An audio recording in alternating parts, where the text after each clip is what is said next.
കുറച്ച് മുൻപ് അവളുടെ ഈ ഉടുപ്പ് നിൽക്കുന്ന ഒരു ഫോട്ടോ ഫോണിൽ കണ്ടു എന്ന് പറഞ്ഞിട്ട് അവൾക്ക് ഇതന്നെ വേണമെന്ന് പറഞ്ഞിട്ട് അവൾ എടുത്തിട്ടാട്ടോ. അപ്പോൾ അതിൻ്റെ സന്തോഷമാണ് ഈ കാണുന്നത്. അപ്പോൾ മുടിയൊക്കെ കെട്ടണം എന്ന് പറഞ്ഞിട്ട് അതിൻ്റെ കൂടെ തന്നെ മുടിയൊക്കെ കെട്ടിയിട്ടുണ്ട് കേട്ടോ. അപ്പോൾ ഇതൊക്കെ ഇട്ട് എടുക്കലും പോകുന്നുണ്ടെന്ന് വെച്ചാൽ എടുക്കും പോകണില്ല കേട്ടോ. വെറുതെ വീട്ടിൽ മുറ്റത്ത് കൂടെ കളിക്കാൻ വേണ്ടിയിട്ടാണ് ഈ നല്ല ഉടുപ്പിട്ട് നടക്കുന്നത്. ഇത് ഇവളുടെ ഫസ്റ്റ് ബർത്ത്ഡേക്ക് എടുത്ത ഉടുപ്പാണ് കേട്ടോ. അപ്പോൾ അതിനിടയിൽ റോഡുമൊക്കെ പോയി നോക്കുന്നുണ്ട്. അപ്പോൾ ഞാൻ കുട്ടികളെ പിടിച്ചുകൊണ്ട് വേണം ആൾ വരുമെന്ന് പറഞ്ഞിട്ട് അതേപടി ഓടി വരികയാണ് കേട്ടോ. ഇപ്പോൾ ന്യൂസിലൊക്കെ ഒരുപാട് കേൾക്കുന്നുണ്ട് കുഞ്ഞു കുട്ടികളെ പിടിച്ചോണ്ട് പോയിന്ന്.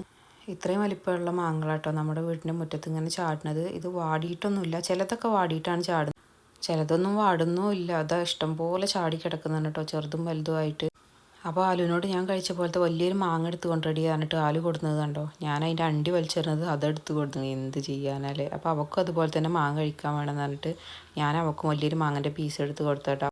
ചെറിയ മാങ്ങ കഴിച്ചപ്പോൾ എക്സ്പ്രഷൻ എന്തായിക്കാണ്, ചെറുത് കഴിക്കും, വലുതാണെങ്കിൽ അത്ര കുഴപ്പമൊന്നുമില്ല കേട്ടോ. അപ്പോൾ അവളും അപ്പോൾ പോയി കൂടി പീടിക്ക് പോയിരുന്നപ്പോൾ ഐസൊക്കെ കൊണ്ടുവന്നിട്ടുണ്ട്. അപ്പോൾ അതൊക്കെ കഴിഞ്ഞ് ഞങ്ങൾ അകത്ത് കയറിയപ്പം അവളെ എവിടെ നിന്ന് എടുത്തുകൊണ്ടുവന്നാൽ അവർ കാർഡ്ബോർഡിൻ്റെ പീസും കളറൊക്കെ ഉണ്ട്. അപ്പോൾ ഞാൻ പറഞ്ഞത് ഒഴിവാക്കിയാൽ ഞാൻ നല്ല ബുക്കൊക്കെ തരാം, ബുക്കും കളറൊക്കെ കൊടുത്തിട്ടോ.